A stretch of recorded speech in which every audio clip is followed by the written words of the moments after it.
Welcome to the meeting of the San Francisco Public Library Commission for October 21st, 2021. The time is 4:30 p.m.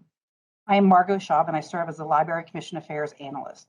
As an ongoing reminder, due to the COVID-19 health emergency, the Library Commission meeting is being held virtually, and members will participate in the meeting remotely pursuant to orders issued by the mayor and current public health recommendations, while allowing the public to observe and address the commission.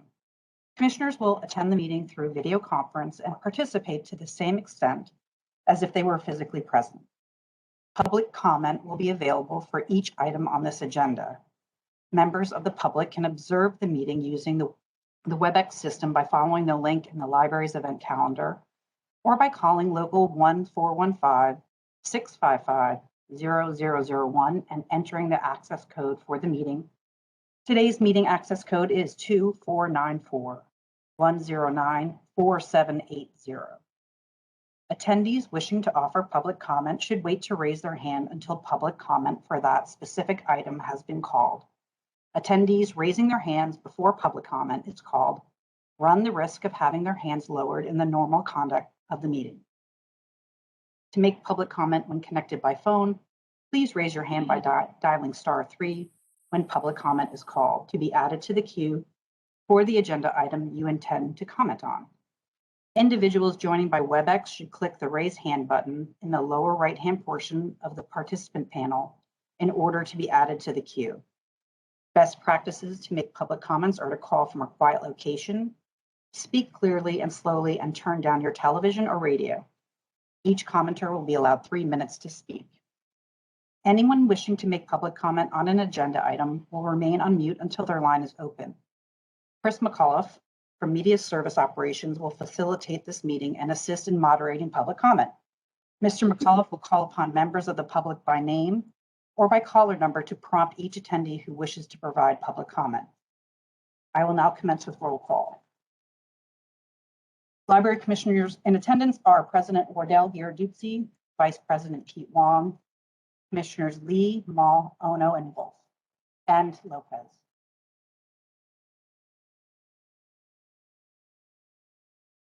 Thank you, Margot, for that. I'm just getting caught up here. Good evening. It is so good to see everyone here, at least virtually, and the ones that are here with us, the library staff that is with us now. So it is October 21st, 2021, meeting of the San Francisco Public Library Commission. I'm going to start our meeting by reading our Ramatush Ohlone Land Acknowledgement. The San Francisco Public Library Commission acknowledges that we occupy the unceded ancestral homeland of the Ramatush Ohlone peoples, who are the original inhabitants of the San Francisco Peninsula. We recognize that the Ramatush Ohlone understand the interconnectedness of all things and have maintained harmony with nature for millennia. We honor the Ramatush Ohlone peoples for their enduring commitment to Warep, Mother Earth. As the indigenous protectors of this land and in accordance with their traditions, the Ramatush Ohlone have never ceded, lost, nor forgotten their responsibilities as the caretakers of this place, as well as for all peoples who reside in their traditional territory. We recognize that we benefit from living and working on their traditional homeland. As uninvited guests, we affirm their sovereign rights as First Peoples and wish to pay our respects to their ancestors, their elders, and relatives of the Ramatush community. We recognize to respectfully honor Ramatush peoples, we must embrace and collaborate meaningfully to record Indigenous knowledge in how we care for San Francisco and all its peoples. So thank you again to the members of the public who are attending with us remotely. If you have not done so, all the materials for this meeting are available for download on the Library Commission page of the library's website, sfpl.org. We have a total of 7 agenda items today. As a reminder, attendees wishing to offer public comment should wait to raise their hand until public comment for that specific item has been called. Attendees raising their hands too soon run the risk of having their hands lowered in the normal conduct of the meeting. Now we begin with item number 1 on the agenda for discussion and possible action, a resolution making findings to allow teleconference meetings under California Government Code Section 54953:E.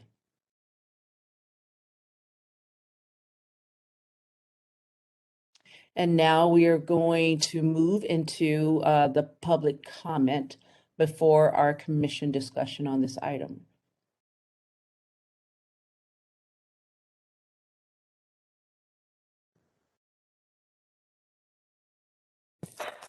Madam President, I see one caller in the queue. Thank you, operations. Would you put the caller through, please?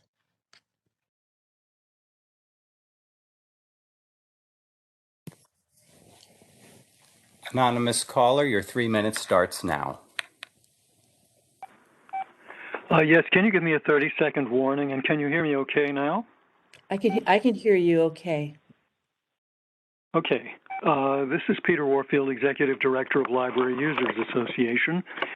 I'm very disappointed that there hasn't been any explanation nor any reading of what this is all about. I suppose that way you can avoid having anybody think about it or understand it or learn about anything other than to put a rubber stamp on it.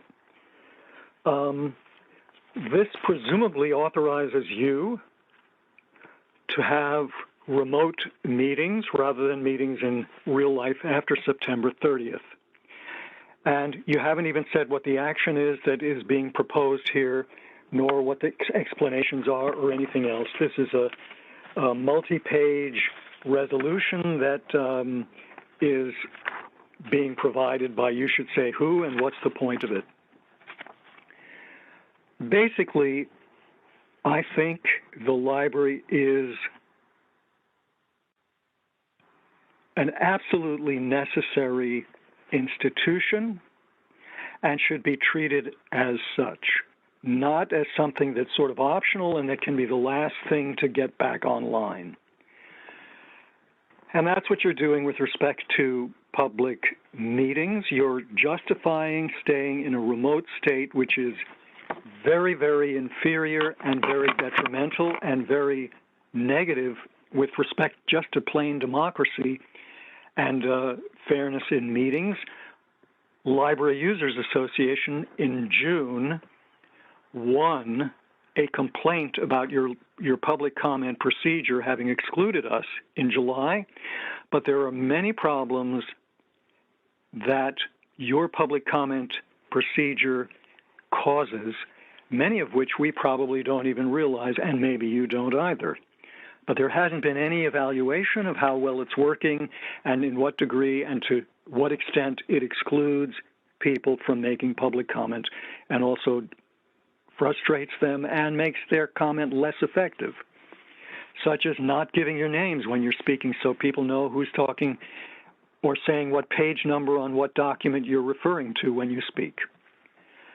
In any case, I think you should discuss in detail the justifications for remaining remote, even as all your libraries have in-person service, as restaurants, sports arenas, and whatnot have in-person operations. I think you should get very serious about meeting in person again, as I have 5 seconds more on my timer. Thank you very much. Thank you.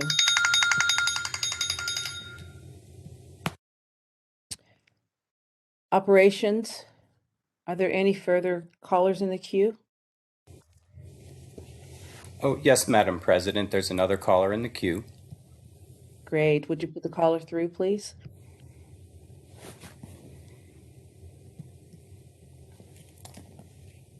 Maurice Rivers, your 3 minutes starts now.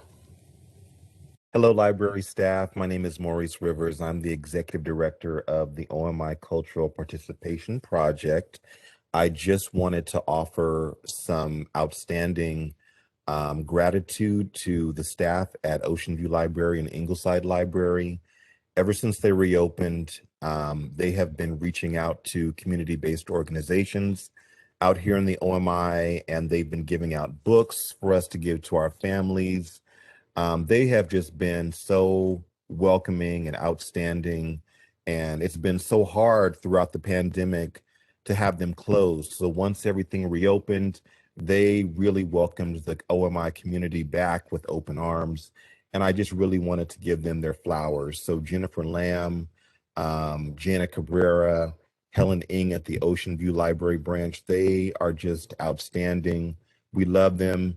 And of course, we can't wait until our new branch library is built, but that's a horse of a different color. So I just wanted to give them some big props. They're outstanding. And the SFPL in general, we love you guys, and we're glad that the library branches are back open because our kids need them, and they're just great. So thank you all so much.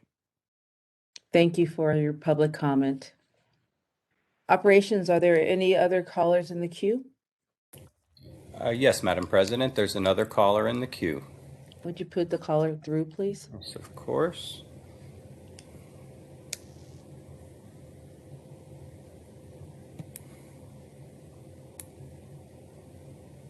Can you hear me? Caller Yes. Naima Dean, your 3 minutes starts now.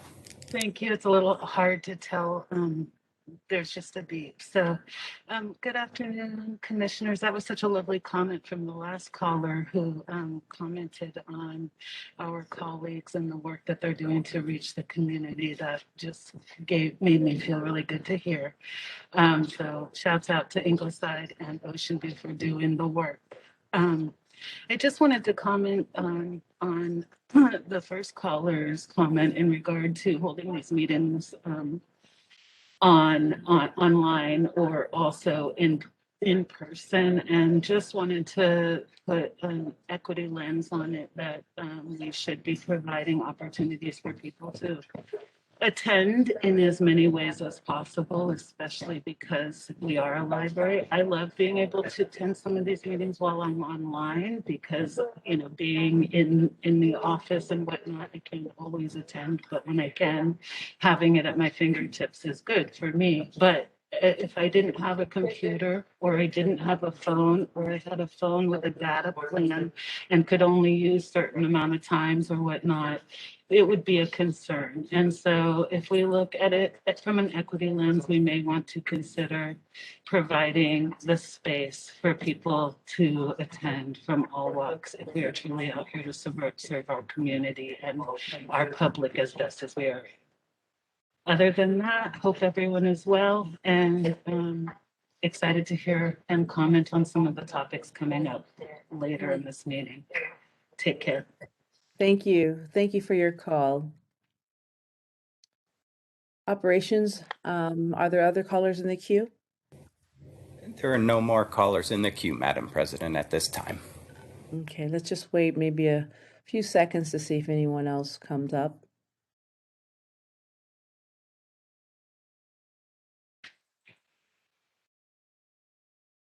Operations, are there any other commenters in the queue? No, Madam President. Hearing no further requests for comment, general public comment is now closed. And now we move to the commission discussion on item number 1. Commissioners, this is both a discussion and possible action on the resolution to adopt the findings to allow teleconference meetings under California Government Code 54953-E. The governor's pandemic order on remote meetings expired on September 30th. Recently enacted state legislation, AB 361, allows boards and commissions to hold remote meetings under certain conditions. Beginning October 1st, 2021, policy bodies like the Library Commission must adopt findings to continue holding meetings remotely. The findings include the board or commission has considered or reconsidered the circumstances of the state of emergency, and the state of the emergency continues to directly impact the ability of members to meet safely in person, or the state or local officials continue to impose and recommend measures to promote social distancing. So at this time, would someone like to make a motion?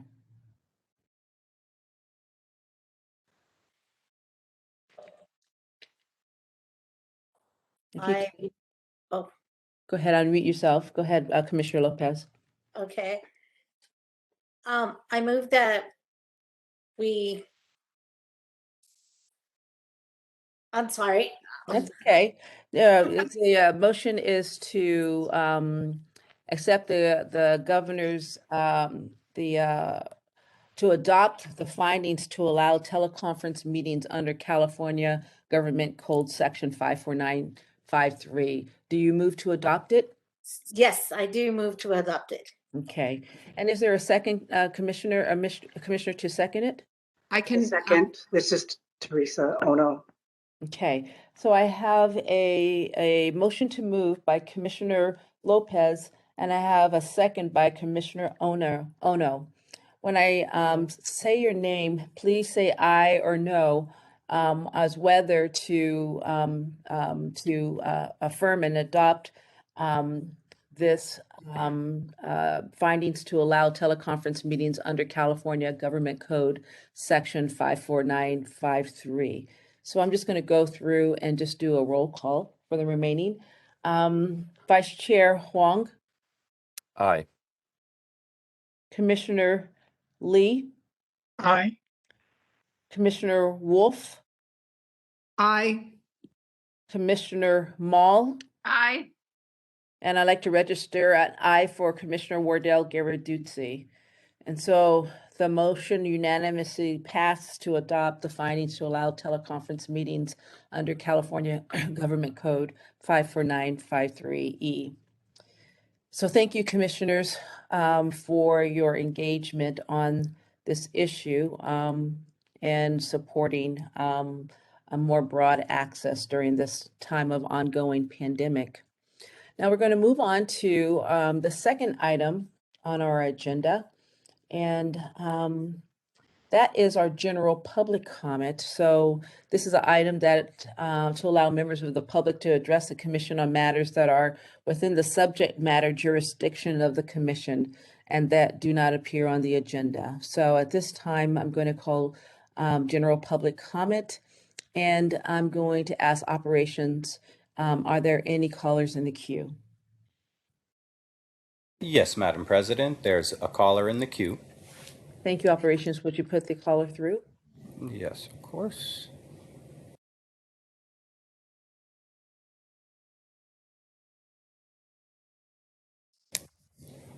Call-in user 8, your 3 minutes starts now. Is that me? Yes, you're live. Thank you. I was anonymous the first time. If you'd please start the clock now, I'd appreciate it. This is Peter Warfield, Executive Director of Library Users Association. We can be reached at libraryusers2004@yahoo.com and by mail at P.O. Box 170544, San Francisco, California, 94117-0544. The last number of days, I have to say, were pretty sad when I spent them in the main library. Most recently, I was helping a friend work through getting some things set up, a person who was unfamiliar with a number of things, getting an email account, getting some benefits, and so on and so forth, all of which were now apparently required. So we spent a fair amount of time. It was extraordinary to me how empty the main library was and how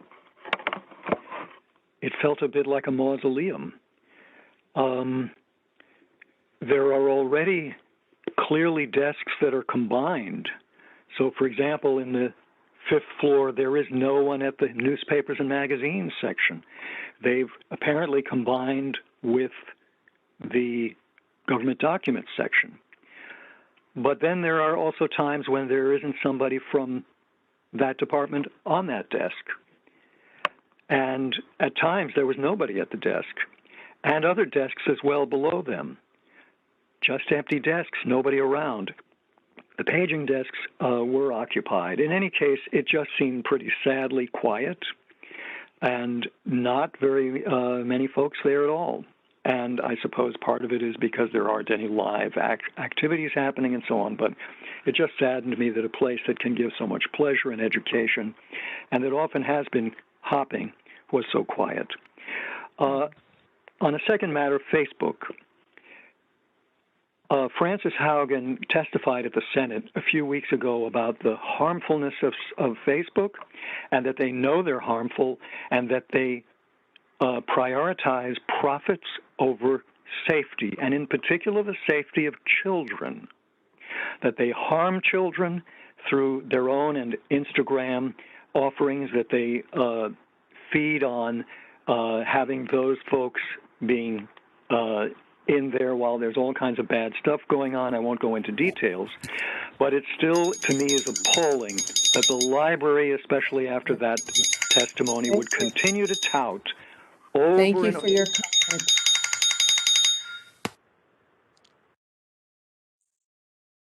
Operations, are there any further commenters in the queue? No, Madam President, there are no further callers in the queue. Let's wait a moment to see if there's any other callers. Just give them a moment just in case you're calling in.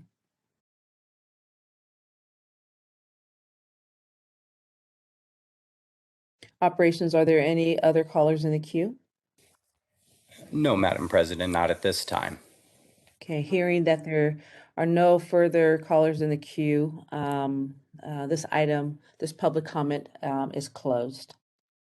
So we're going to move on to item number 3 on our agenda, which is the City Librarian's Report. This item is to allow our City Librarian Lambert to report on recent activities and to make announcements and to give updates on the SFPL reopening update.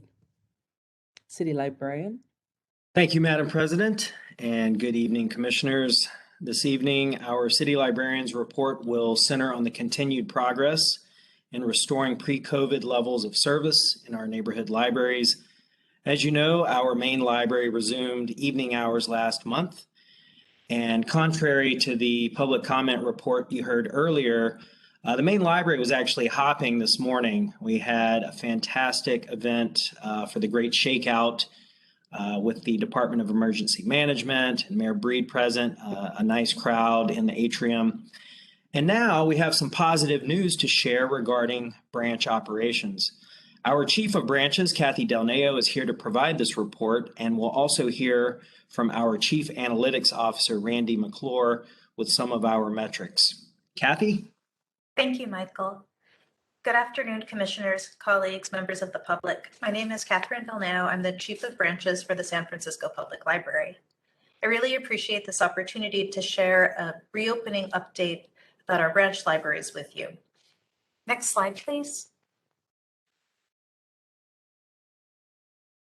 I'm thrilled to share that earlier this month, on October 2nd, our Bernal Heights, Eureka Valley, Merced, and Ocean View branches opened 7 days a week. Those 7 days include weekend hours, of course, and also evening hours. The decision to restore the full 7 days of operations at these selected branches was based on the staffing levels at these locations. And we've been hearing from our colleagues who work at these branches that they're hearing a lot of positive feedback about being open 7 days a week again. Next slide, please. Another milestone for us happened this past weekend, Saturday, October 16th, when we launched SFPL To Go Front Door Holds Pickup Service at our Mission branch. The SFPL To Go service at Mission Branch is now open to the public Tuesdays through Saturdays, 10 a.m. to 5:30 p.m. And that is being conducted at our 300 Bartlett Street address. The address same place you would visit the branch pre-pandemic. We know how important it is for community members in the mission to have access to multilingual collections. And for that reason, we are supplementing the SFPL To Go Holds pickup service with bookmobile browsing service 4 days per week. So if you drop by the Mission Branch on Tuesday, Thursday, Friday, or Saturday afternoons between 12 p.m. and 5:30 p.m., you'll be able to browse Spanish and English language materials from the Mission Branch's collection, which have been brought out to the bookmobile. I want to just share that the team at the Mission Branch and in Mobile Outreach Services have been working really hard to set up both of these services for the community. I really appreciate what they've done, and I was so proud to be there with them on Saturday morning when our first patrons came. It was great to see everyone together and serving the public again. We've been hearing from people at the Mission Branch that they're really glad to be able to pick up holds and select materials.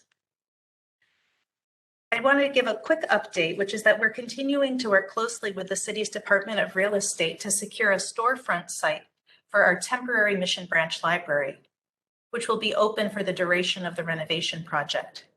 Our plan is to offer library services to the public 7 days a week at the temporary Mission Branch library.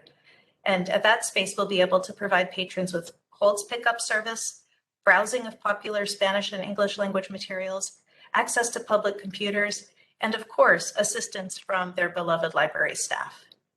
When the new temporary site is ready, we will close down our front door service at the Mission Branch on Bartlett Street so that the Mission staff and collections can move over to their new temporary site, where they'll remain for the duration of the renovation of the Mission Branch.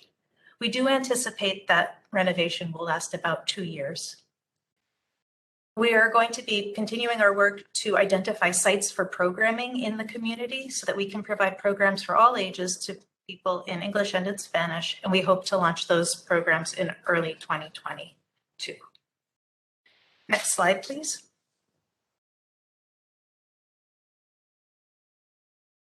As I've shared in prior months, our plan is really to restore 7-day service in all of our branch libraries by early 2022.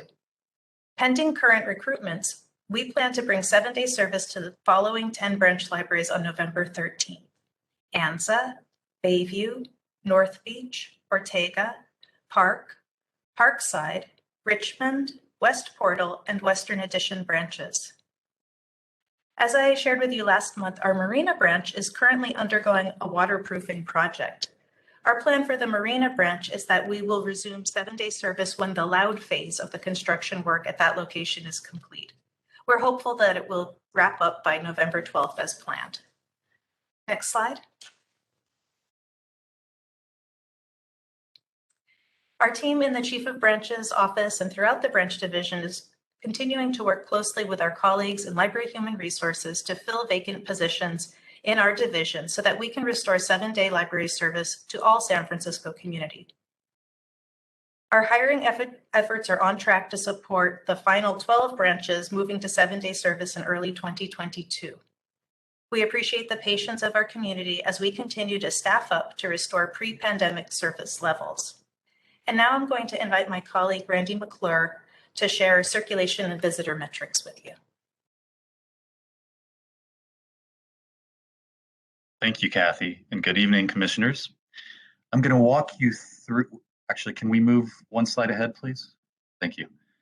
I'm going to now walk you through a handful of slides showing some of the visitor and circulation trends we've seen since we started the in-person reopening process back in early May of this year. This slide shows you the daily number of visitors since that reopening, and the vertical red dotted lines you see there show where we first added additional floors at the main for opening, then additional branches, and started returning to regular hours at some of our locations this fall. Since reopening, we've welcomed over 500,000 visitors, and the average daily count in September was 6,315 patrons, representing a 28% jump from August. Next slide, please. This slide looks exclusively at the main, and again, you see the red dotted lines there representing where a change in service occurred. Note on the far right of the slide the most recent jump, where we returned to regular service hours at the main in September. Next slide, please. And here we look exclusively at the branches, and you can see a similar pattern of visitors increasing when a change was made in service. One thing to note here is that we probably won't see a significant effect in visits from the return to regular service hours until more of the branches return to those hours. As Kathy noted those dates earlier in the presentation, throughout the rest of the fall into the new year. Next slide, please. And this slide shows circulation totals since reopening, which includes figures from both normal checkouts as well as SFPL to go winding down throughout the summer months. And as you can see, they've combined to log nearly a million circulations of physical materials over the past 5 months, which has steadily increased by a rate of 18% per month, despite the onset of the Delta variant in late summer and continued masking and social distancing requirements throughout the city. That concludes my data portion of the presentation. I thank you for your attention. Thank you, Kathy, and thank you, Randy. That concludes the City Librarian's report, and we are more than happy to answer any questions that the Commission may have. Thank you. Thank you to our City Librarian. Now we're going to move into our public comment on this item.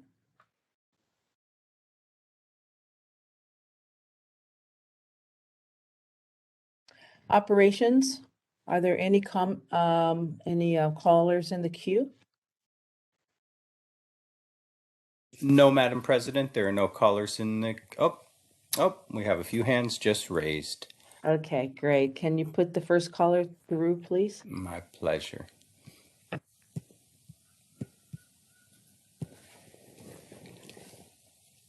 Call-in user 8, your 3 minutes starts now.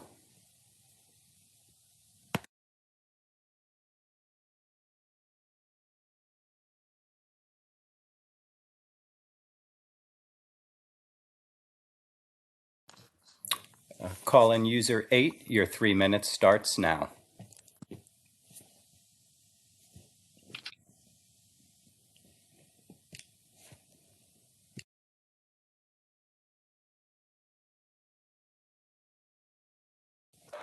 We seem to be having some trouble hearing call-in user 8. Oh, hello. Oh, yes, we can hear you. Hello. Go ahead. Yeah, I guess I thought I was starting already. You're starting now. Go ahead. All right. This is Peter Warfield, Executive Director of Library Users Association, Library Users 2004 at yahoo.com, and also by mail at P.O. Box 170544, San Francisco, California, 94117-0544. The branch reopening update. Appreciate the report. And of course, we're always glad to hear about more libraries opening, more hours. But of course, we don't think it's quick enough, fast enough, and many of the library systems have been way ahead of San Francisco, even though they haven't had the incredibly generous funding that the citizens of San Francisco have voted for this library, making it one of the richest on a per capita basis anywhere in the country.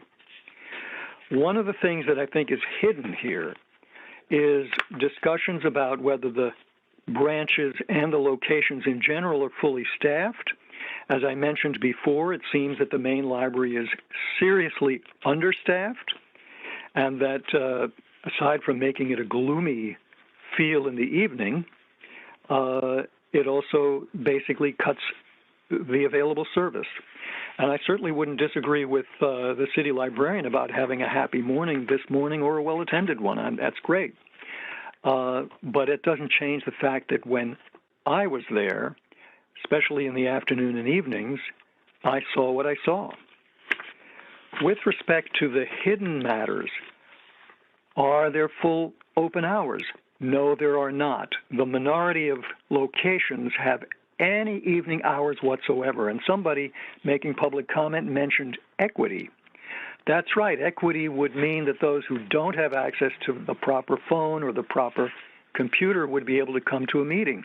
It would mean that they could come to the library in the evening after their job or after school or whatever else, And as you may recall, of course, the original Library Preservation Fund was voted by the voters to put a priority on funding branches and, in particular, books and open hours.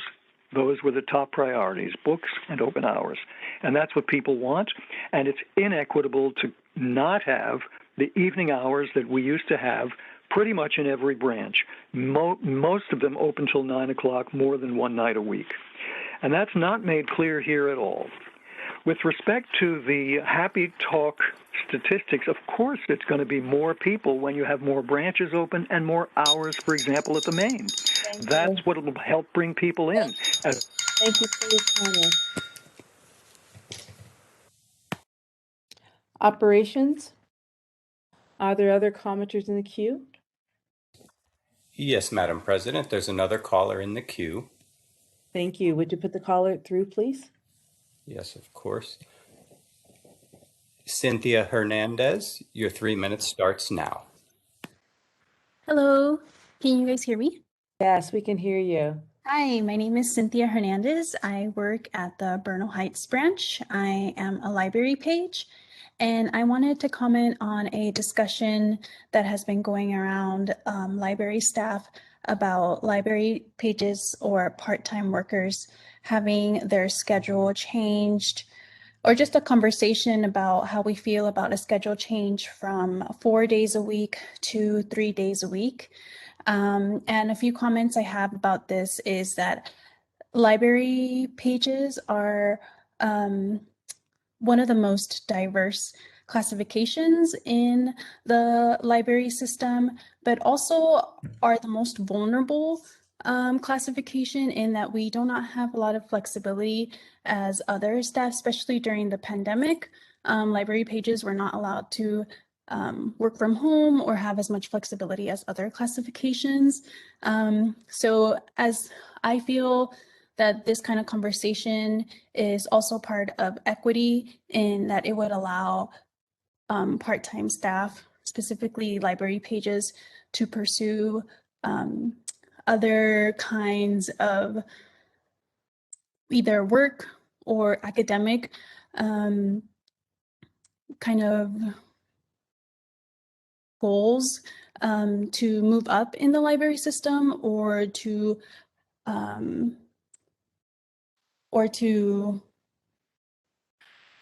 support ourselves financially more. And I also know that my supervisor is not able to change my schedule because that's just how the classification is. So I really want to encourage that we keep this conversation going and get more input and just have more conversations about what this would look like in terms of equity for library staff, and also in terms of how we would serve the library system and the patrons of San Francisco. Thank you. Thank you. Thank you for that comment. Operations, are there any other commenters in the queue? No, Madam President, no callers at, just had a few hands just popped up. Okay. Will you put the commenter, the next one through, please? Yes. Naima, your 3 minutes starts now. Hi, I am listening. Hello, all of commission and high-level staff. I'm calling in regard to being a supervisor and a manager that does actually have something to comment about in relation to what the last speaker brought up. We have a number of pages at our branch who are hoping to not always work a 4-day schedule or to return to a 4-day schedule that they worked prior to the pandemic. Our pages actually have been working the entire time since this pandemic began in different spaces, and from food bank to community learning hub to SFPL to go to 5-day service without a break other than their vacations, which are recovery. One of the nice things about our pages working a 3-day schedule during this time, many of our pages work multiple jobs. It's just a way of life if you want to live in the Bay Area. And by working 3-day schedules, it actually allowed them to pick up extra hours more frequently than if they are on a 4-day schedule in our branches to help support the vacancies. Our pages, I have 2 of our pages here who have stood up and worked extra hours on their day in lieu of us having 4 vacancies at our branch in our circulation department over the past few months. We are filling those vacancies, but it really does help with self-care. People, I do think, forget that pre-pandemic, we did not walk around in masks, working and lifting and doing the hard work that it takes to run a library every day, shelving books, bending, lifting, and whatnot. Doing it all masked is very much of a challenge. So condensing the time that we are in the spaces and getting the work done in that way is very helpful. It also cuts down on our green footprint, which is something that the city supports. And we know that there is a transportation issue in the Bay Area, in a sense, and transporting people about during the pandemic is also something we should consider. And let's keep in mind, we are one of the few places that's open to everybody. That said, that means we are serving public that are unvaccinated.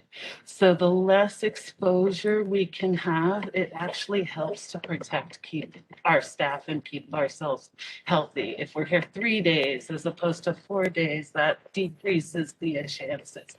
Finally, the pages are the only classification in our division subject to working 4-day schedules rather than 3.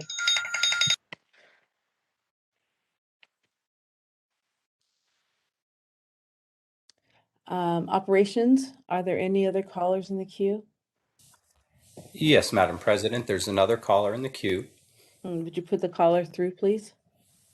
Yes, Angela Gutierrez, your 3 minutes starts now. Hi, thank you so much. I don't have any additional comment. Sorry, I'm Angela Gutierrez and I'm a 3602 page at the Bernal Heights branch. I just wanted to underscore and second the comments that my colleagues Cynthia and Naima have made about the 4-day work week mandate for pages.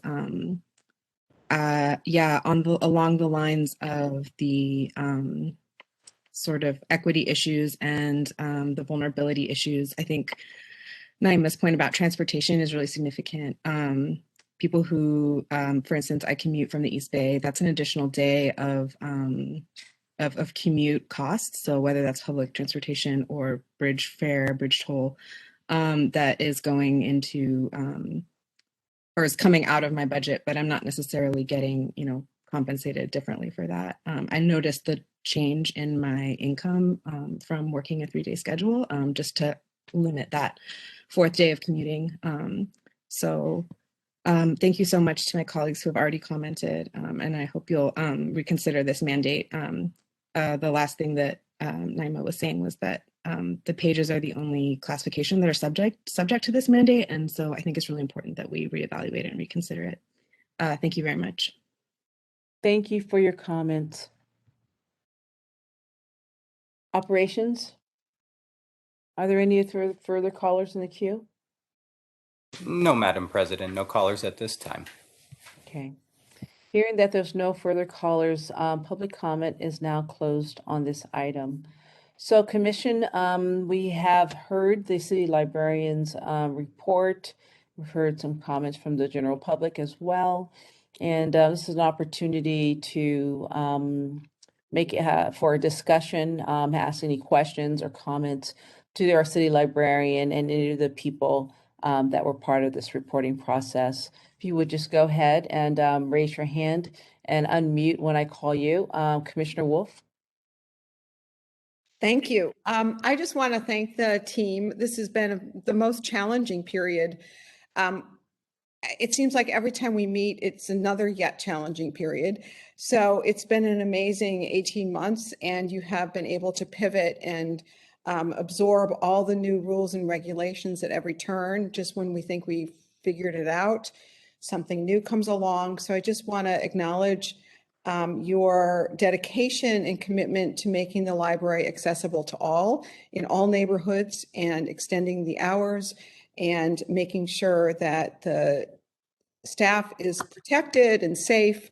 And it's just, we're not over this, and it's going to continue to, we're going to continue to be forced to overcome lots of obstacles. And I just want to acknowledge how grateful I am for your willingness to, against all odds, make the library accessible, because it's needed now more than ever. I really appreciate the data that you provide us. I love that the libraries, some of the libraries are now in full operations, back to 7 days a week. And it will be wonderful when all of them can be back in operation 7 days a week. It will really signal that we're through this in a good and strong way. So thank you for your dedication, your efforts. You're tracking all this information and making sure that we're following all the rules and regulations and keeping the citizens of San Francisco safe. Thank you.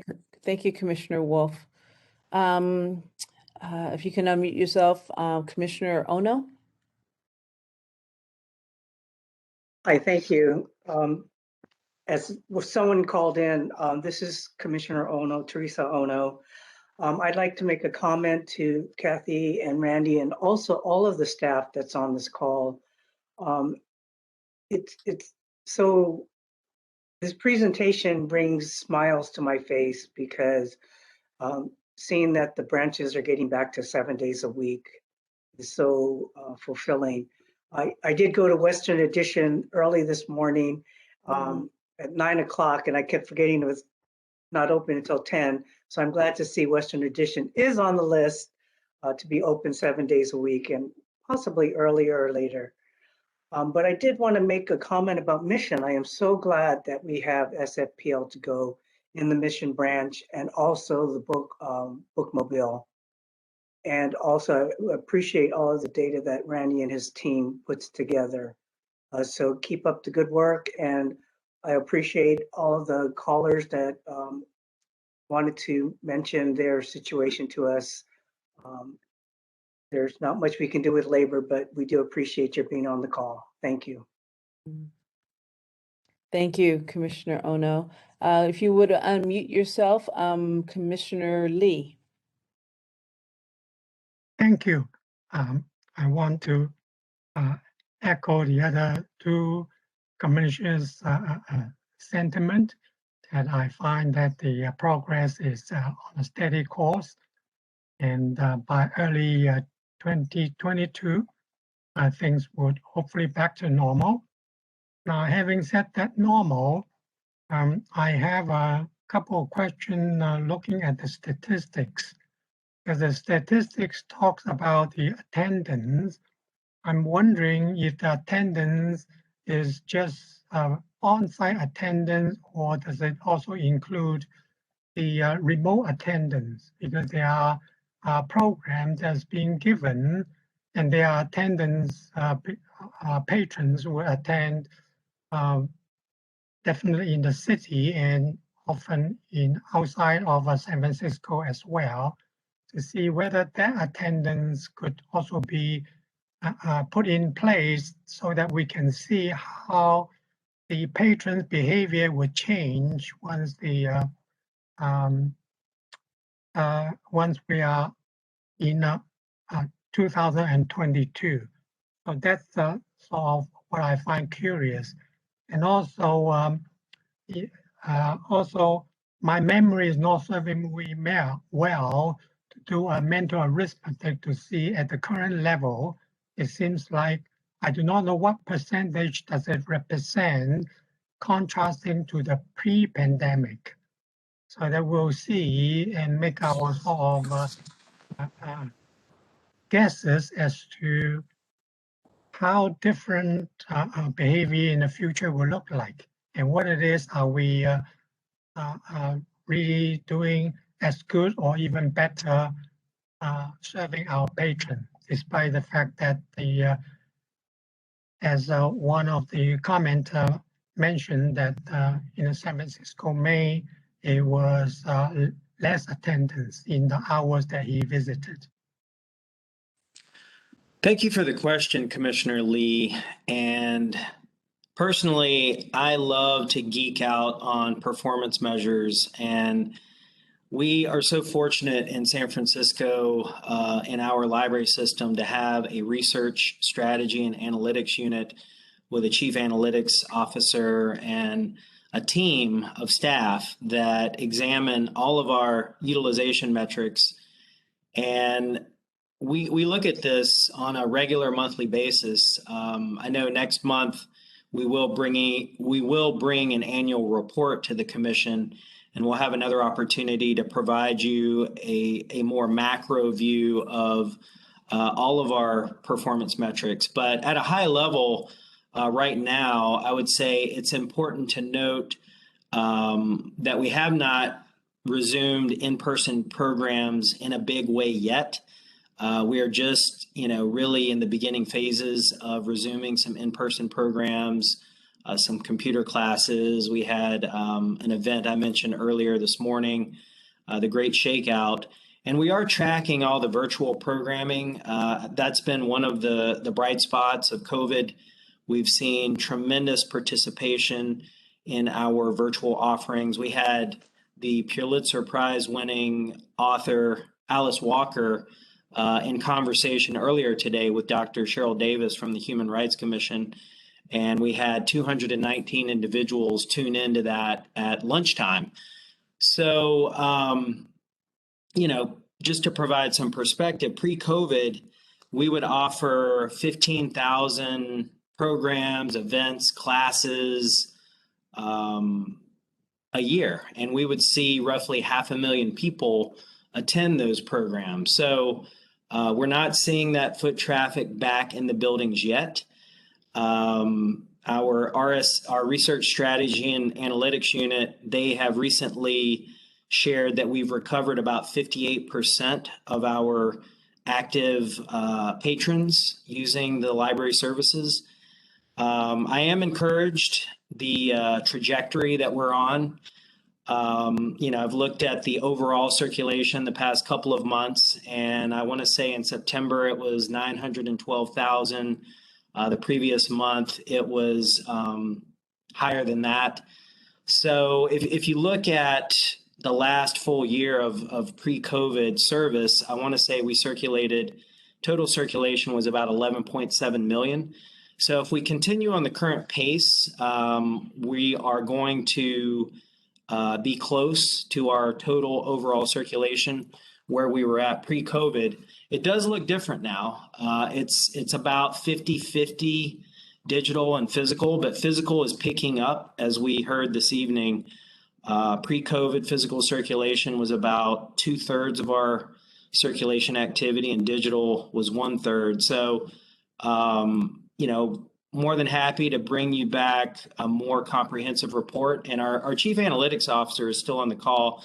Randy, I don't know if you have any additional insight you'd like to add. Thanks, Michael. Just a couple quick things I think is really well said with what's going on with our data. I just want to clarify, I think what part of the question was what we're showing with these slides was visitors, not programming. I think Michael mentioned some of the numbers involving programming and virtual programming specifically being very popular. What we're just showing here tonight was just in-person visitors in our buildings. And the second thing that I think we're seeing and hypothesizing about, especially at the main library, is commuting patterns have been disrupted. Many of the government buildings, as well as the companies in the Civic Center area, have not gone back fully to in-person office space. So we're not seeing as many pop-throughs where people pick up materials, come to a class, come to a program that we used to. And so that is, of course, impacting the traffic that we get at the main library particularly. We're probably seeing that at some branches as well with some of the same commuting patterns, but I think we're seeing it mostly at the main branch at this point. Great, thank you for the insight that when you mention it, that it seems to be so obvious, and yet, and if I appreciate the sharing your insights. Thank you. Thank you. Commissioner Lopez. Hi, thank you for all the public comment, and Randy, thank you for the information. I think that I just want to point out that while things are reopening and people might be active and going, we still have a population that's still fearful, and that there's, that because of the pandemic, they're taking precautions. So, and I think it's across all industries. Is, yes, we see events, and we see different venues that are being more attractive per se, but at the same time, we're seeing that we're not at 100% reopening. And one of the things that I have learned personally, and just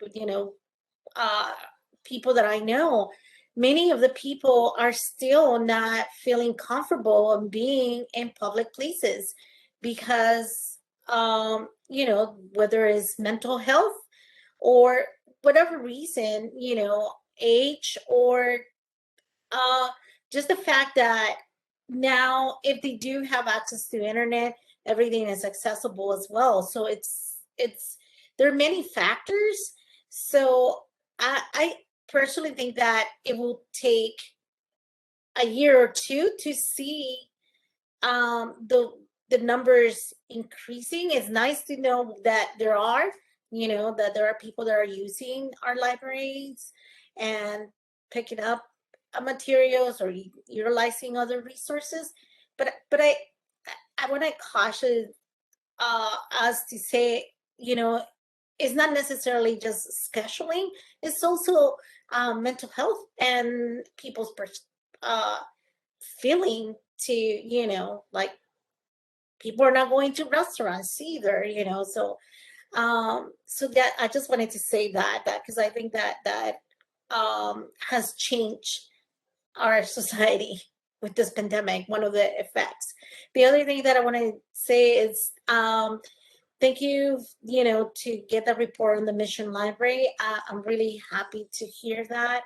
I know that that's a very essential part of the community, and having, the Mobileville and all the progress that is happening with the Mission Library, it just really, it gives me a good feeling because we're moving forward and we're still continuing to serve our community. So those are my things. Thank you so much, Commissioner Lopez. Thank you, commissioners, for that robust discussion on the city librarian's report. I see that I'm looking for hands, making sure that I haven't overlooked anyone. I don't see any others that are currently up. I just want to thank Michael and all of his team for all the work that you're doing and just restoring services and really hearing about the good news, even about today's online session with one of our great literary greats. So thank you all so much for this robust city librarian report. And we're going to move on to item number 4 on our agenda, which is a report on the summer stride. And I just want to make sure I have the specifics on this. Here we go. It's a presentation on the library's annual summer learning program. And we're going to go have a presentation first, then we'll go to public commission, then we'll have a commissioner discussion.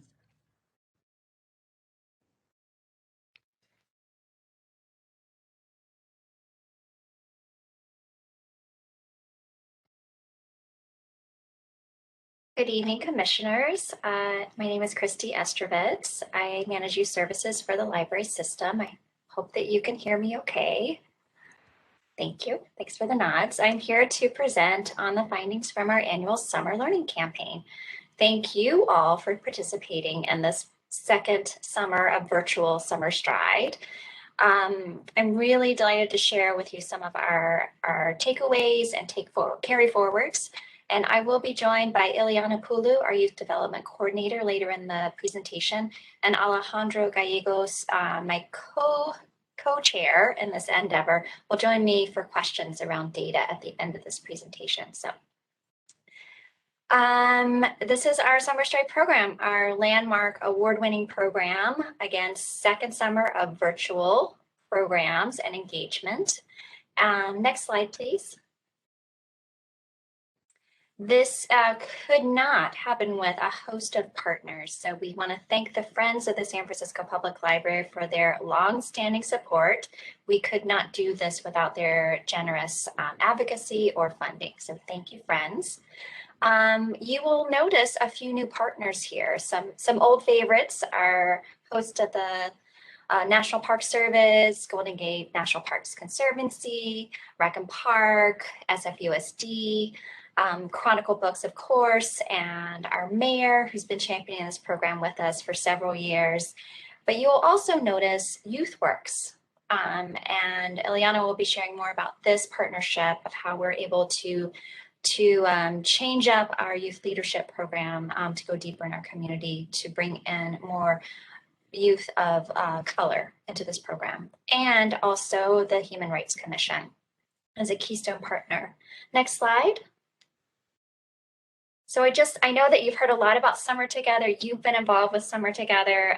This is just some highlights and reporting out, building upon Shelley Cocking's report previously. About 440,000 books were put into the hands of San Francisco youth.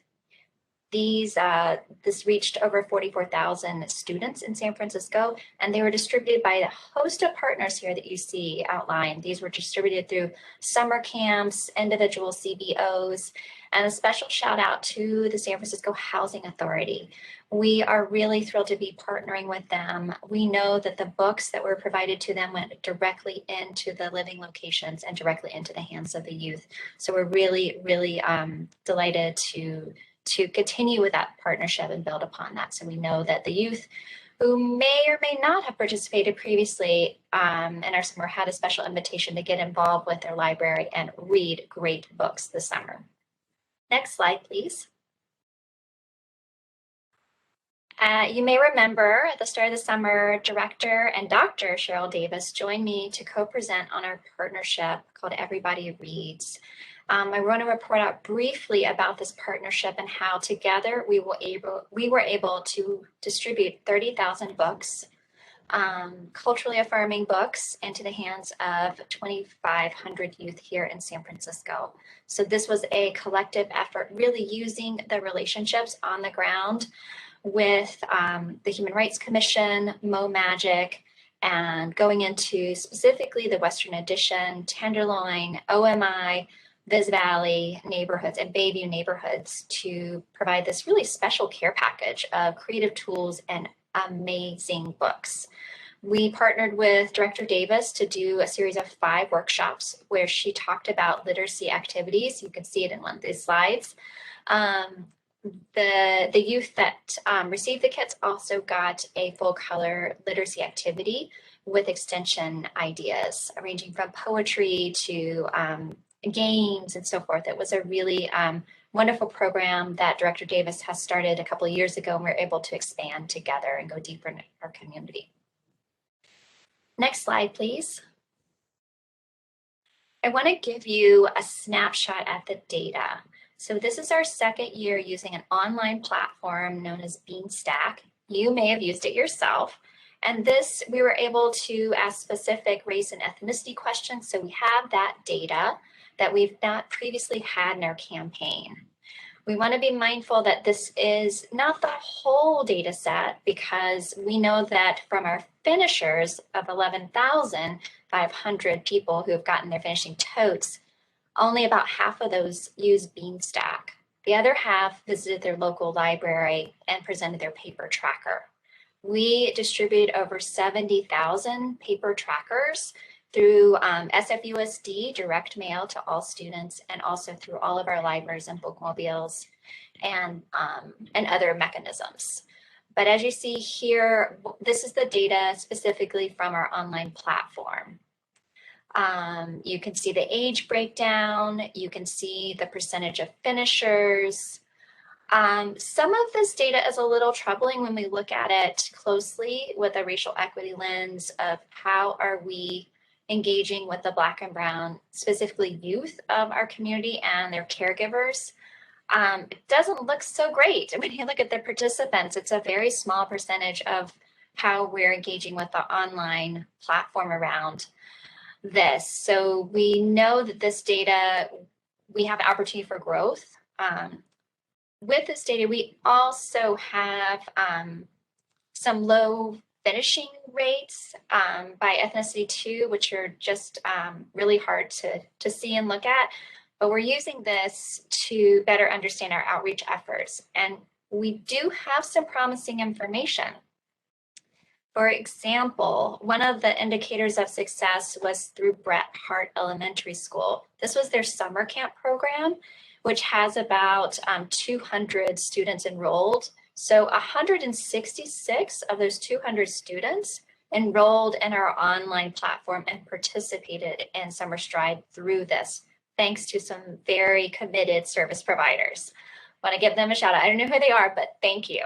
So we do see this element of outreach and engagement with a local school serving in a historically marginalized community in the Bayview as an opportunity to build upon in future campaigns throughout the year, but specifically during the summer.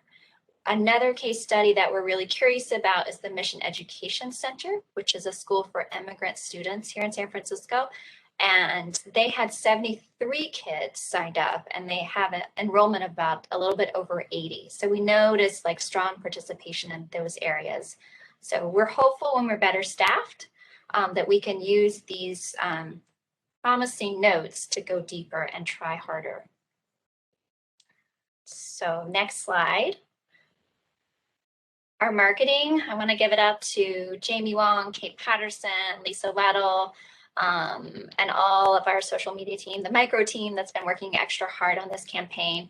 For the branding, we really wanted to build up awareness of our libraries reopening and in our community. So that was reflected in our campaign, and it was our biggest Summer Stride marketing campaign yet.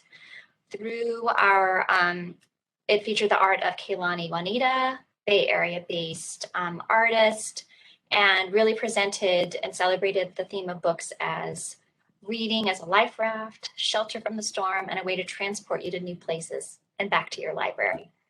We had a very successful printing marketing campaign.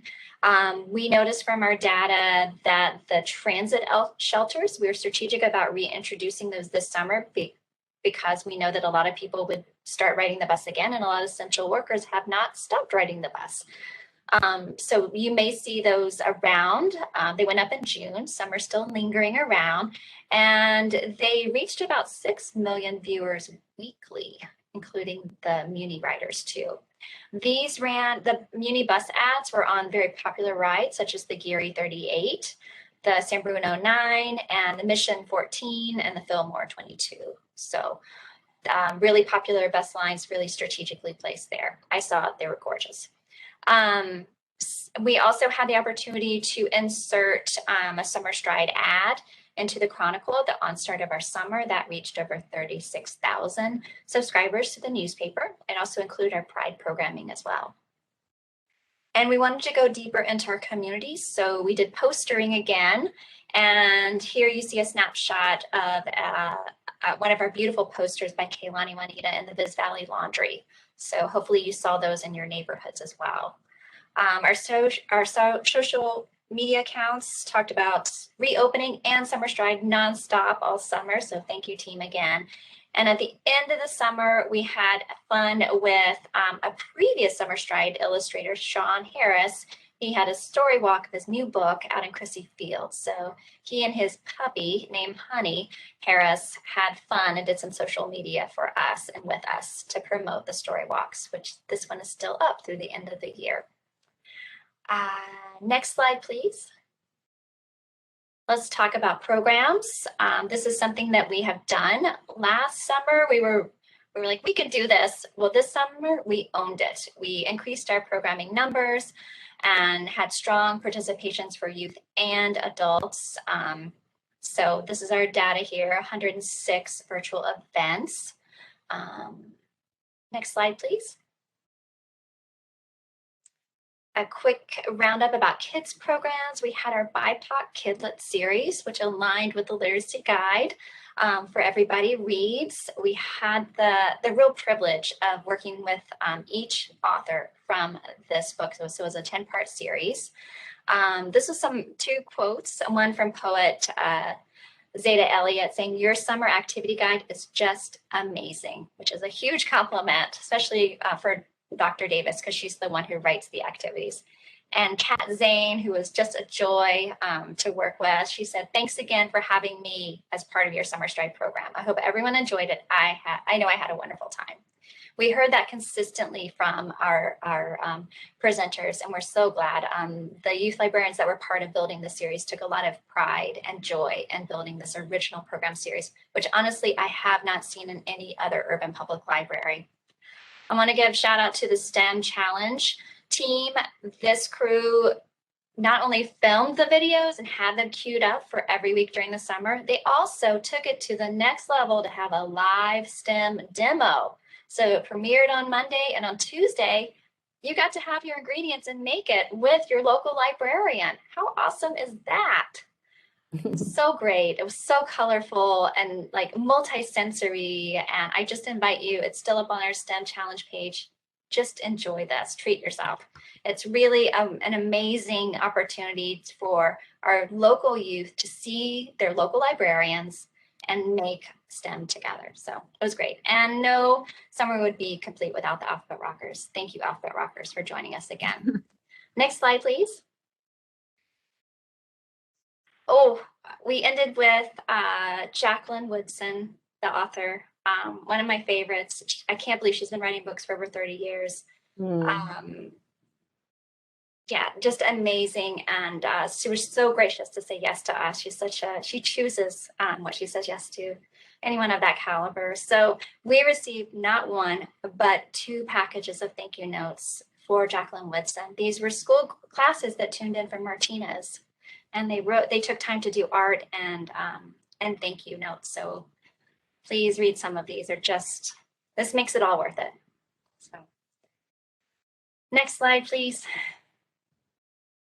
Nature Boost. We're continuing to partner with the parks. This year, it kind of shifted a little bit more into whole family, and a lot more adult programs. These are wildly, wildly popular. These are all recorded and available on our YouTube page. So just really thanking our parks for thinking about our community and serving our community together. Yeah, they're just a wonderful partner to continue to plan and think differently about how we serve our community. So thank you, parks. Next slide, please. And adults, I'm going to try to do this justice, but really all the credit goes to Anissa and her fabulous team who planned, I think, 68 adult events throughout the summer, including art, poetry, amazing. She brought in members from our jail and reentry department to host a series of programs aligning with their missions of ABO Comics, a collective of creators and activists and amplifying voices of LGBTQ prisoners through art. We had San Francisco poet laureate Tongo Eisen Martin with Casey Lamont and Marlon Peterson with their new book. It was just amazing. We held a series of events with the Asian Art Museum and SF Neon and the Tenderloin Museum. The art workshops were so well attended by the patrons. One called them her self-care night. Just really, we're able to build community through our programs. I know it's been a real struggle to try to figure this out, and I really feel like we have found our stride with this. There's so much appreciation for these. Next slide, please.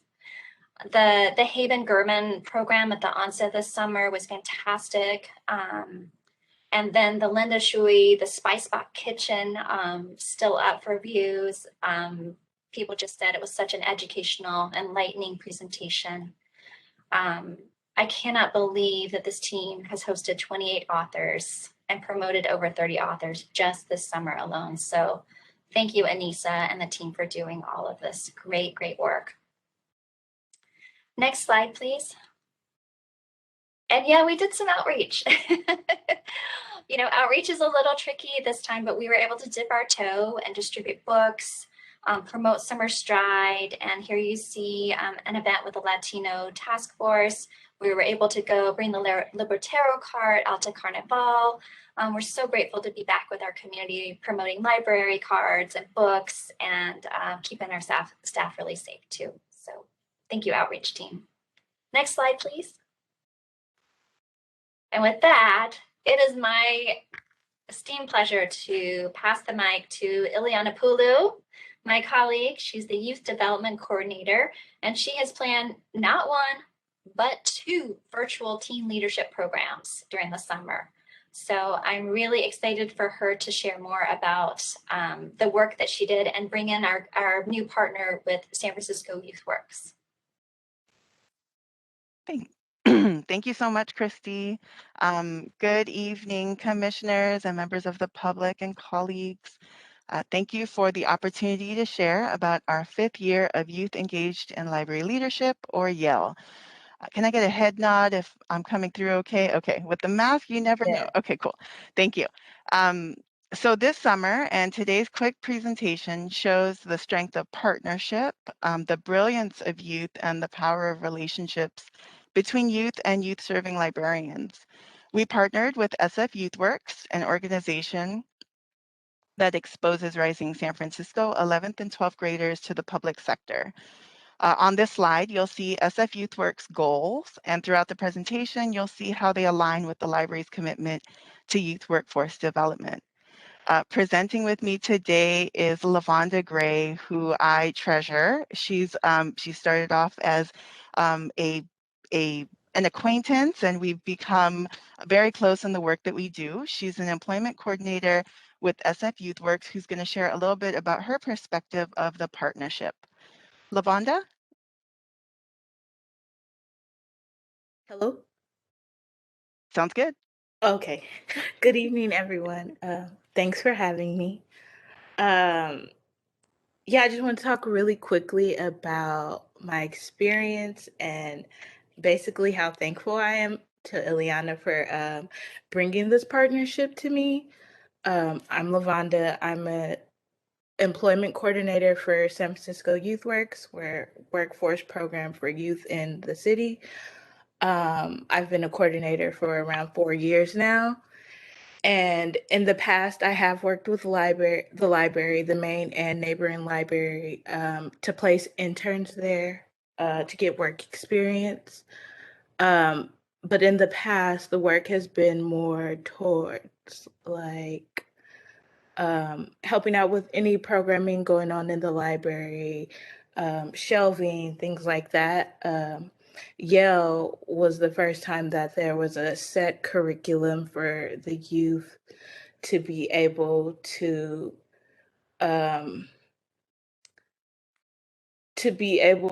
like explore something based on their own personal interest. Having them be able to have access to the authors and the speakers that were brought in was amazing for them, as well as being able to do this all virtually, which is, I know for a lot of people, this virtual world has been very difficult, but for the interns who maybe aren't all in the same location, being able to participate no matter where they are was really great. The partnership was something that I look forward to doing in the future, and I really hope we can continue.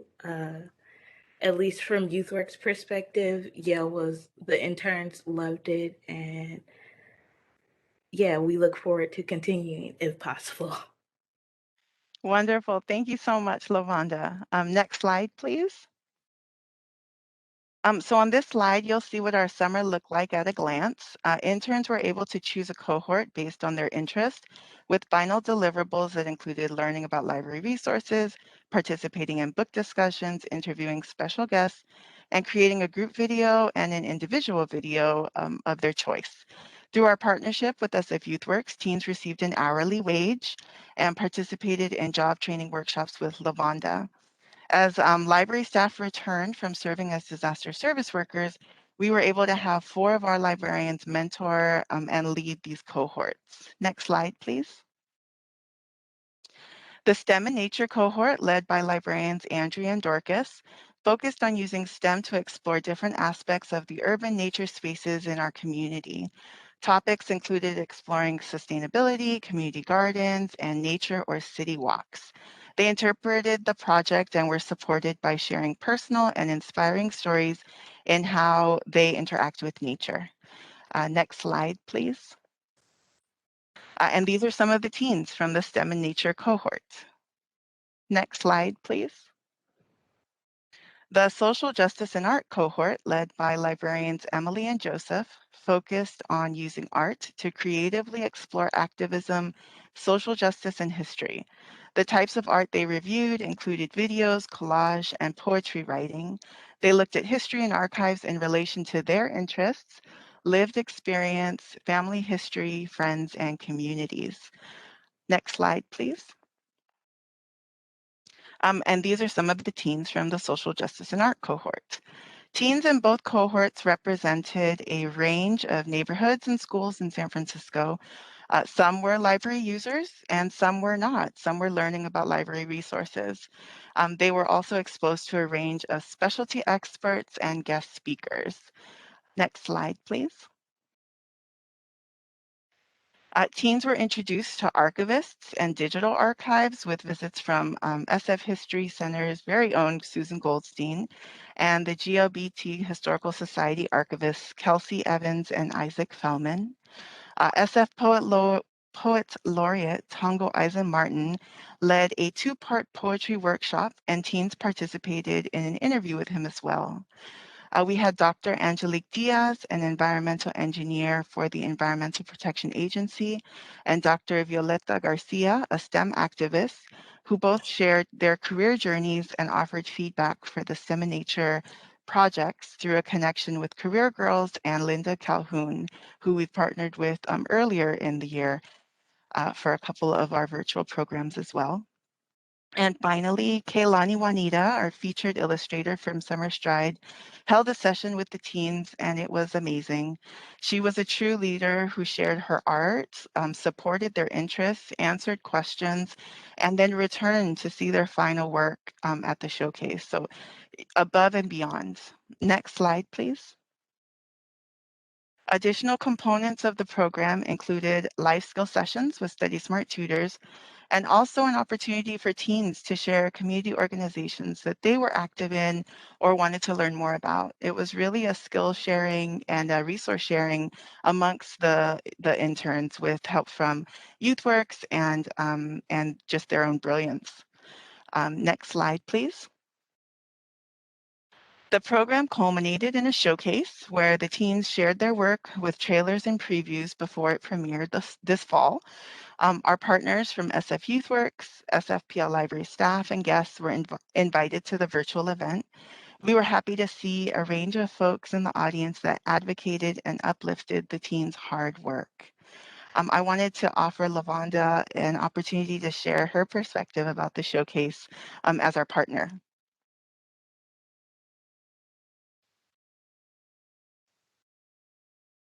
Okay. The showcase was amazing. It was my favorite part. It was really great to see everything that the interns had worked on during the summer and how much of themselves they put into their work. I really appreciated all of the coordinators who worked with them, giving them space to let them produce like the work that they did. Yeah, it was amazing. Thanks, Lavonda. Yes, I agree. It has been a practice to feature the teen-created videos in October to coincide with Teen-tober, which is a nationwide celebration hosted by libraries to celebrate teens and promote year-round teen services. This fall, about half of the videos have already premiered on YouTube, with the rest finishing up this month. So be sure to catch them if you haven't. We'll finish off with What is Halo Halo? So that's a delicious one, if I could recommend one too. Next slide, please. And these are just some quotes from the teens about their summer and a screenshot of Tongo in action with the teens during part 1 of the poetry workshop. Zoom and virtual events can be hard. There's a lot there, and to see screens on amongst teens and amongst library staff and amongst with Tongo was really, really a special piece. I think it really it's really heartwarming to be able to see that. Overall, these teens are brilliant. The project team worked really hard to make this a meaningful experience. Our partners were reliable and responsible, and just really, really great to go through something like this with. And it is crucially important for the teens of our city to be able to see themselves in our libraries, learn about pathways to employment, whether they want to stay and work here or leave and come back and serve their city, and then offer feedback for improvements. We're responsible for listening. And thank you for your continued support and this time to share. Thank you, Lavonda, and back to you, Christy.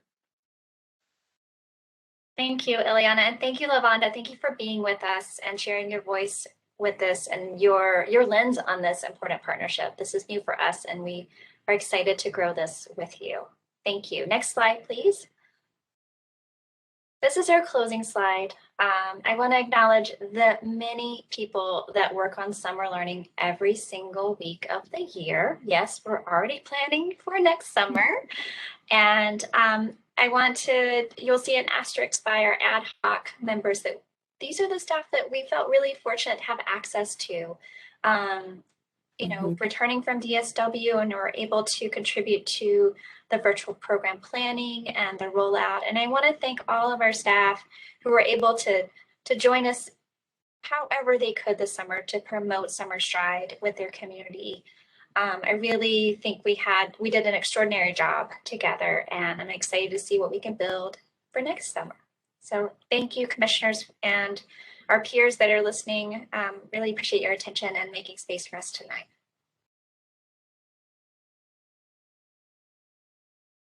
Thank you so much, Christy and Ilana, and everyone that has shared in this really robust, beautiful, community engaged and community affirming body of work. Really is something quite spectacular. Before we go into our commission discussion, we're going to go into our public comment on this item, and then we'll come back. I was jumping the gun. I forgot I got to do a public comment first, but don't go away if you can hang out. I'm sure the commissioners will want to have some things to share. So operations, are there any commenters in the queue? Don't see any at this time. Refresh here. Oh, yep, we have one caller in the queue. Great. Would you put the caller through, please? Call-in user 8, your 3 minutes starts now.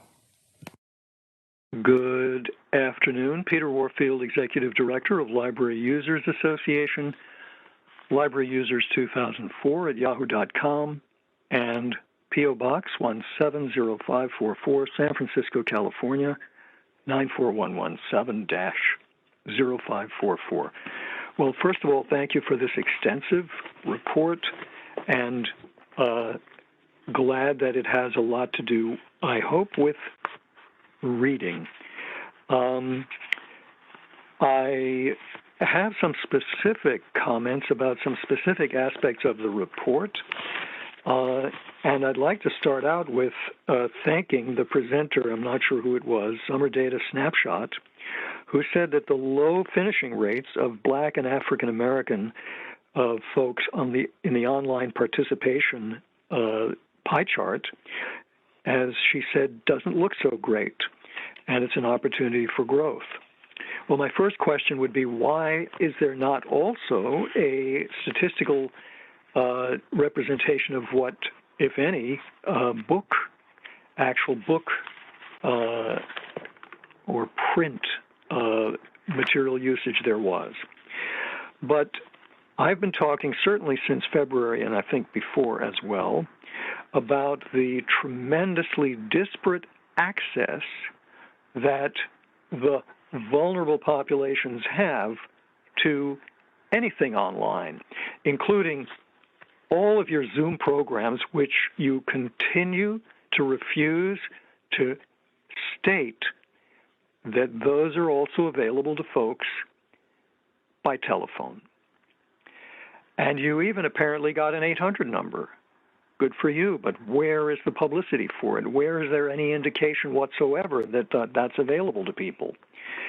Furthermore, the folks who are not aware of alternatives simply have much less access to computers. I've frequently referred to the City and County of San Francisco Digital Equity Strategic Plan, which for 2019 to 24, which clearly says that minorities, poorer people, older people, and a variety of other folks that are often considered vulnerable folks have much less access to the computer.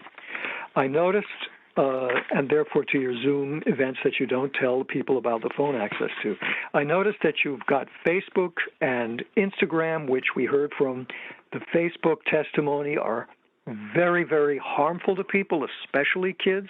I'm disappointed that you're still pushing that, even though you have hugely greater impact from bus shelters, apparently. And I think my time is running out. So thank you so much. Thank you very much. Operations, are there any other callers in the queue?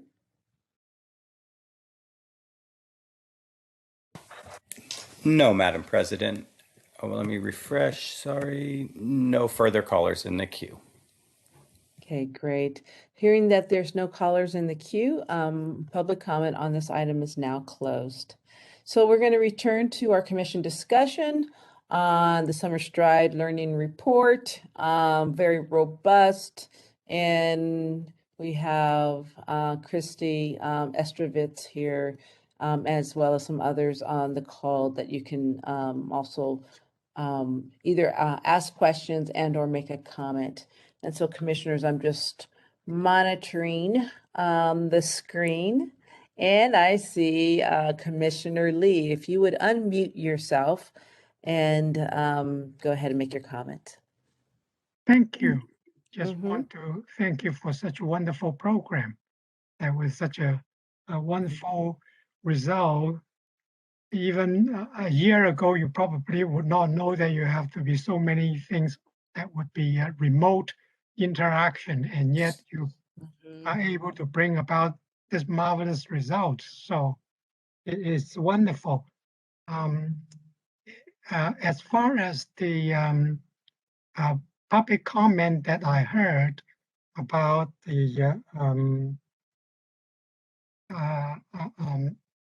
Black or the representation there, I'm just wondering, since Zoom is also available on devices, and these days, I think most people, they will forego other things, but they will not forego having a mobile device.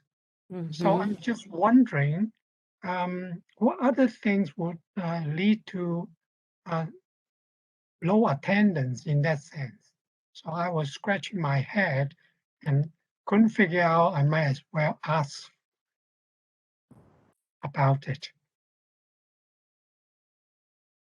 Thank you for your question, Commissioner Lee. I always appreciate your support and you thinking about the data. And you ask such great questions. I think the viewers, the number of people that we count as attending a program for virtual programs is really interesting because we're noticing it's not totally complete because we have whole classes, like the classes from Martinez, joining, and we don't know how many youth are on the screen or in that class. So we just kind of count it as one viewer. We may not know it's a full class at that time. And we're seeing that in our fall series too, with some of our Viva art programs where whole classes and an after school program are showing up and participating. So yeah, it's interesting because the data feels a little incomplete as far as virtual programs and the engagement. And it's unclear to us who's joining from a whole classroom versus a laptop or a Chromebook or their device. Yeah, I wish we knew that. We knew more about that. But we're always delighted in our programs, especially for youth, when we can tell a youth is asking a question to the presenter, we prioritize that. Or if it's a whole class, really making sure that class is getting attention from the presenter, making sure their questions are answered and so forth. So yeah, I hope that answers your question. Yeah, as you say that if the data is incomplete, then the pie chart would just have to, reading the pie chart, one would just have to keep that in mind so that one will not get to sort of a different conclusion, which is no solid foundation. So thank you. Great program. And you just marvelous, the thinking already 2022. So this comes to show that how much effort is put into place and the result as a result of all these foresights and planning. Beautiful. Thank you. Thank And your you. team. Thank you, Commissioner Lee. Commissioner Mall, if you would unmute yourself.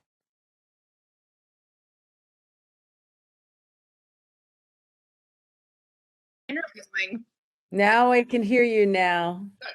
So when I first became a commissioner, I was interviewed by Mayor Lee. And I distinctly remember that he said his vision for the San Francisco public libraries were that it be a kind of a community center. Mm-hmm. And he said, because there have been so many changes, and of course the written word and books are, the main heart and soul of a library, but he really wanted it to be way more than that. And I really feel like your program every summer, but especially last summer, when I think that I've said this before, but the school district, I felt, sort of let our students down. And I feel like the library really stepped up to fill that gap. And you were involved in so many different things and so many different ways to approach people and have people access the resources of the library that it really warms my heart. And everything from providing the actual physical books that were available. Now, I believe that this was during the pandemic. That was the first time that happened. Am I right? Christy? At this scale, Yeah. yes. Shelley Cocking and her team worked with mobile outreach services the previous summer to get some donations, or not some, to purchase some books for outreach to give to CBOs, but it was on a much smaller scale. This was a moonshot literacy effort. Well, I'd love to see the library get more publicity for that, because I like your language, a moonshot effort, because it really was phenomenal and extraordinary. And the programs that Anissa organized and managed this summer was extraordinary. And it really gave the kids in San Francisco opportunities that they haven't had before. I mean, maybe that's the silver lining of the pandemic, that there were opportunities that didn't exist before. So I'm hoping that the SFPL staff can continue, and we have the resources to provide these kind of activities, not only in the summer, but all year. However, and in the meantime, congratulations for a wonderful program that you provided. Thank you, Commissioner Mall. You are too kind. Thank you for seeing our work. It's a collective effort. I'm not too kind. You all did a fabulous job. Thank you. Commissioner Lopez, if you can unmute yourself. I have to agree with Commissioner Mall. Christy, and Ileana, I just want to say that, yes, congratulations. It's a great program. We know some of the items and issues that we need to look for this coming up, summer. But I really want to congratulate you because your program was very diverse. You have not just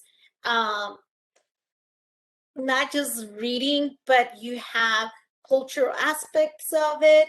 You have STEM. You incorporated so many disciplines in so many areas that I feel that it was a well-rounded program. To be quite honest, I wish I was a kid and participating in all this. But I just want to give you an anecdote personally. I was doing some of my work that I do, and a parent in Spanish told me, I cannot believe the kids are getting all these books because I cannot buy books for them.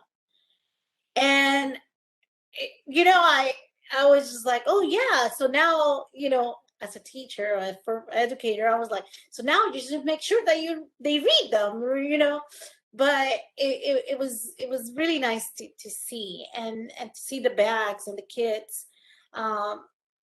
So I honestly, to your team and to everyone that collaborated on Summer Stride, it was well planned out. I missed the pupusa making, and but it was, the authors, people that could engage with the teenagers, people that could engage with the different age level. So I think it was really excellent. I loved the whole the different topics and the different areas and disciplines. And yeah, I only have gratitude for everyone that worked on that and the partnerships that you were involved in that. So thank you. Thank you, Commissioner Lopez. This is really generous. I'll bring these comments back to our committee. I know they'll really cherish your feedback. Thank you. It's wonderful.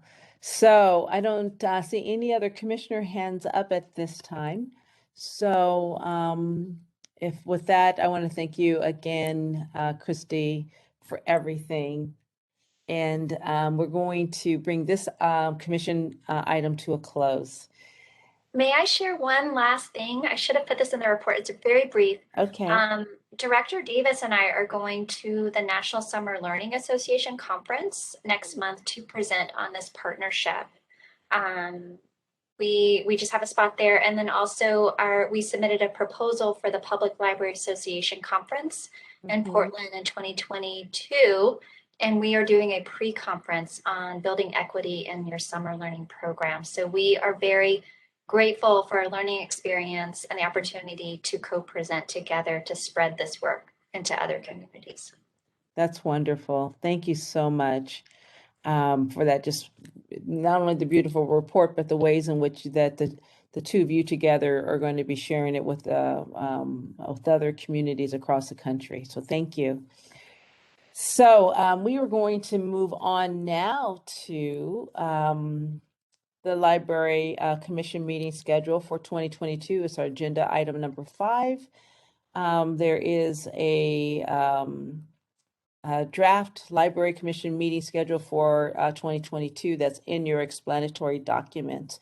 And this is an action item for the commission. And so with that, I'm going to go to our public comment on this item. first.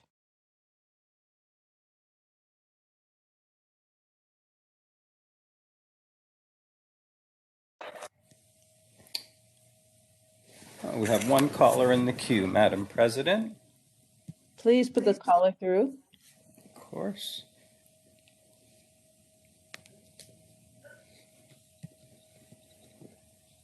Call-in user 8, your 3 minutes starts now.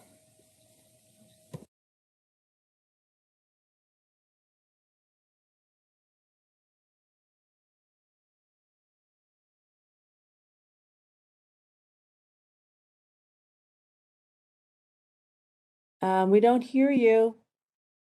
Hello, hello. Yes, now we hear you. Thank you. Tell me when to start. Go ahead and start now. Thank you. This is Peter Warfield, Executive Director of Library Users Association. We can be reached at libraryusers2004@yahoo.com and by mail at P.O. Box 170544, San Francisco, California 94117-0544. And thank you for the chair for letting me get another shot. I had my own phone muted. The schedule you've got here is pretty much the same as your schedule now, unfortunately, has been for quite some time. And I say unfortunately because, once again, it seems to be made for the convenience of people already working in the library, at least some of them. But for the majority of folks who work at the library, who are not management, they might have some difficulty coming down during what is normally part of a library workday. And as well, folks who have jobs, folks who go to school, those folks also might have trouble getting to the library at 4:30 or even once you have gotten your meetings going. And so once again, I ask you on behalf of everybody, but in particular folks who can't make it that early, and keep in mind if they want to get to a library real location or to their home or to any particular spot where they can participate, that might take them some time too. So they'd have to leave work earlier than 4:30, perhaps 4 or 3:30 even. You used to start later. Many other civic places start their meetings later, particularly libraries. So, for example, in my experience, Berkeley Board of Library Trustees, for a long time, I'm not sure what they're doing right now, but for a very long time, started their meetings at 7 o'clock in the evening. And that enabled people who worked to have a bite to eat and get down to the meeting to participate.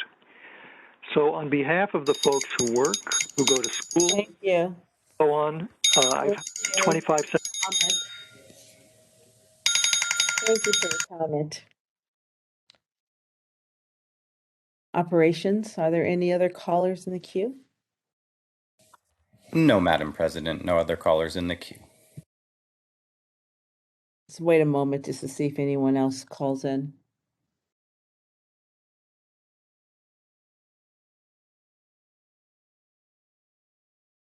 Operations, are there any other callers in the queue? No, Madam President. Okay, hearing that there's no further callers, the public comment on this item is now closed. So we are at the point where we are looking at the Library Commission meeting schedule for 2022, and this is an actionable item. You have the document there, commissioners, and I will ask if is there any need for discussion first? My first question. I'd like to make a motion to accept the list. This is Commissioner Wolf. Okay, so Commissioner Wolf says to accept the list of dates that we have. Is there a second, Commissioner? John Lee seconds. Okay, so that was, first was Commissioner Wolf, and second was Commissioner Lee. And so for the remaining commissioners, I will call you by name, and when I call you, say aye or no. And this is to accept the 2022 schedule as it's presented. Vice President Huang, Aye. Commissioner Ono, Aye. Commissioner Lopez, Aye. Commissioner Mall. If you unmute yourself, Commissioner Mall. Aye. Got you. Okay, and I for Commissioner Wardell Garaduzzi. And so the 2022 Library Commission schedule has been adopted and has successfully accepted or passed. So we are now going to move on to our, I've got to get my agenda here. The next thing is the approval of the minutes, is item number 6. This is the approval of the minutes for September 9th, 2022. And this is another actionable item. And so before we do that, we're going to go to our public comment on this item.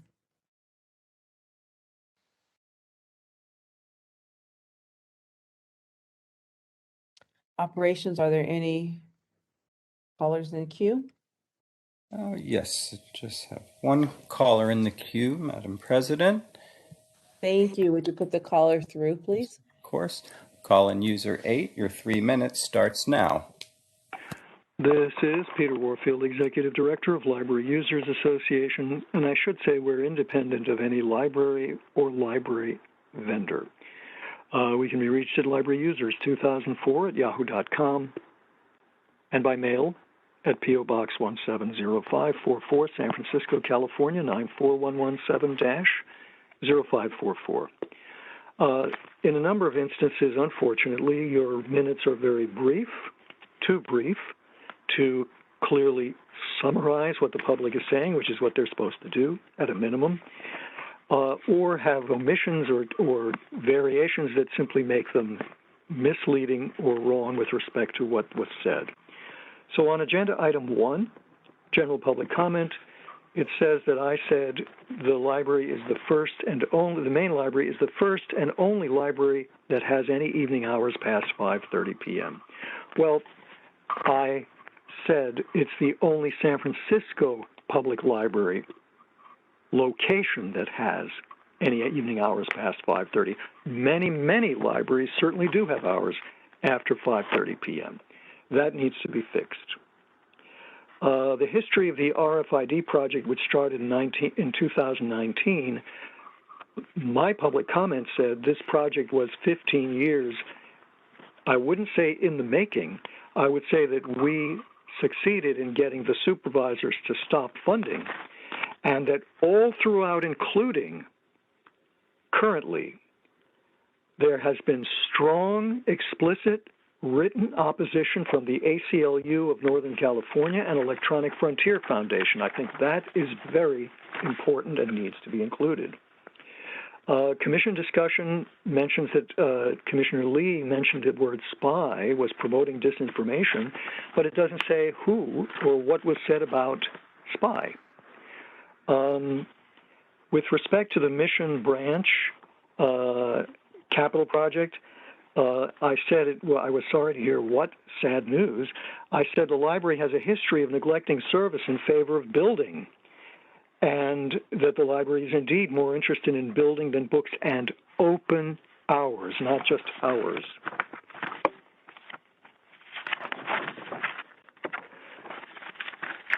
With respect to agenda item number 5, approval of the minutes, I didn't say somebody lowered my hand as though that's something physical. That needs either quotation marks or lowered his hand in the automated system. And then there was a motion on agenda item number 6 prior to the public comment, as I recall, and I supported the motion. And I said I was glad Michael Lambert provided information about both and supported and gave some reasons why. Thank you for your comment. Operations, are there any further callers in the queue? No, Madam President. Just wait a moment to see if anyone else calls in.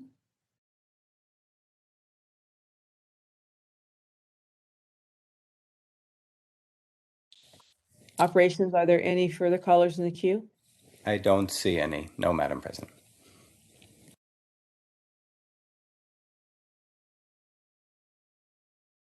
Operations, are there any callers in the queue? Oops, I'm sorry. There are no further callers, Madam President. Okay, no problem. Thank you. So public comment on this item is now closed. Okay, commissioners, we have the minutes of September 9th, 2021 in your document packet. Is there any discussion on them? Hearing there's no discussion, would a commissioner like to make a motion to approve? So moved. Okay, that is Vice President Huang. Is there a second? John Lee, second. Okay, Commissioner Lee has seconded.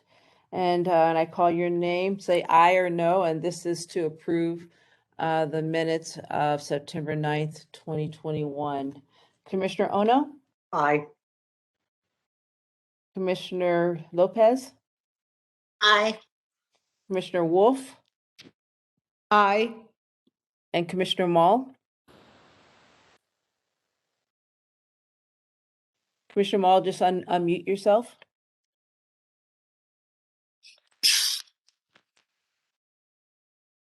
Commissioner Mall, aye or no? Aye. Thank you. And let the record show aye for Commissioner Wardell Garaduzzi. So the minutes are approved as they are for September 9th, 2021. We're moving to our final action of our agenda, which is adjournment, and this requires both a public comment and a motion to adjourn. And so at this time, we'll go to our final public comment.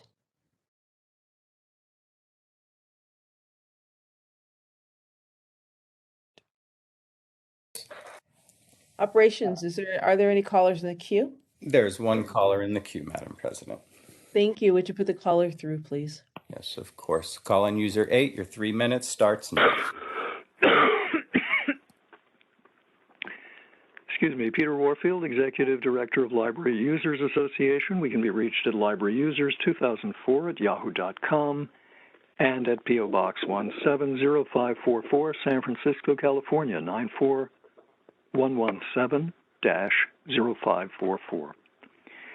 The last item on the Library Commission's agendas when I started, and for a very long time, had an item, well, just prior to adjournment anyway, that enabled any commissioner or all the commissioners or any combination to say what they would like to see on future agendas, whether for discussion, whether for action, or any other reason that they would like to have something on the agenda. And I think that was a very useful thing. It is something that is very common among all kinds of commissions and boards and bodies, both within the city and outside. And that gives each commissioner an opportunity simply to state what they'd like to see on the agenda. It might be something that they'd like as a report. It might be something that is a question they've got or that they're interested in. Perhaps you might want to have some further statistics about what the library's performance is. Excuse me. And you might want to have any other kind of a matter taken up at a future meeting. I think you are cheating the public if you don't use your intelligence, your experience, your curiosity, your concerns to help make the library's agenda reflect what you're thinking and what your constituents, which are the people of San Francisco, might be concerned about, might be interested in, might want to have some discussion or action on. For example, Commissioner Lee asked about the statistics with regard to minority participation. Well, there was mention that those statistics are, as I understood it, supposed to be incomplete. Does that mean that the very good interest expressed by Commissioner Lee is going to stop there? Is there going to be any follow-up? Perhaps Commissioner Lee or anybody else might want to say, let's have more statistics, let's have more clarity, let's get completer statistics, and that would be an opportunity on this kind of an item. I don't think you should adjourn without insisting that such an item be placed on the agenda. Thank you very much. Thank you very much. So, are there any other callers in the queue? No, Madam President, not at this time. Okay, hearing that there's no callers in the queue, public comment on this item is now closed. Our final public comment is now closed. Commissioners, do I have a motion to adjourn? So I move. Oh, Looks like first I saw it looks like Commissioner Mall, you want to make your motion? I move that our meeting tonight is adjourned. And would you like to second that, Commissioner Lopez? yes, I second the motion. So we have a motion to adjourn by Commissioner Mall and a second by Commissioner Lopez. When I call your name, please say aye or no to adjourn the meeting. Vice President Huang, Aye. Commissioner Ono, Aye. Commissioner Lee, Aye. Commissioner Wolf, Aye. and let the record show that aye for Commissioner Wardell Garriduzzi. There's 55 people that are still with us. I just want to say thank you so much for being with us through this meeting of the San Francisco Public Library. It was a robust schedule. Thank you for all the staff as well as the community members, the ones that presented and the ones that were just supporting. This brings a close and this meeting is now adjourned.